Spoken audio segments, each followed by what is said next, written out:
Okay, ito muna ang mission ko ngayon. Titilin ko yan. Kasi parang mataas yung buwas eh. Buwas na yan, matigas. Yung planks kasi dyan, mababa eh. Yung mababa siya sa floor line ng 20 cm. So, dito kumuha ng level. Ito, pag bintana kasi galing sa finish floor line 90 na siya. So nilibilan ko galing rito, ito na, ito yung level nya. So kuha ko 90, pinaba ko ng 20, abot rito, may buhos. Ito muna yung mission ko ngayon.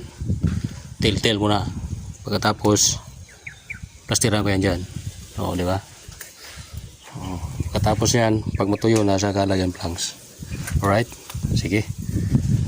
Okay naman kasi nyo. Okay sa inyo mag-tiltil ko? Okay, okay. Tiltil muna ako.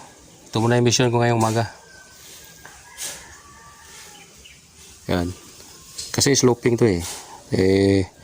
Ang gagawin, doon 20. Ang mangyari, 30 na rito kasi slope. So, ibig sabihin, mas malalim.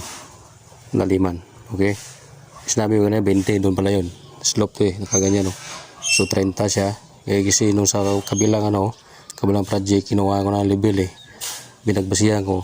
So ibig sabihin mo baba siya ng GS kaysa roon sa umpisa mismo ng 20 down galing sa floor line. Hanggang dito yung yung hanggang dito yung yung sloping niya. So 30 daan rin 30 galing sa floor line ng binta 30. Okay, mali 120. Alright, sige, yun lang, yun muna. Tiltlay muna ako dahil baka makita tayo ni boss video. Okay, God bless inyo ha. Smile lang sa umaga para masaya, diba? Alright.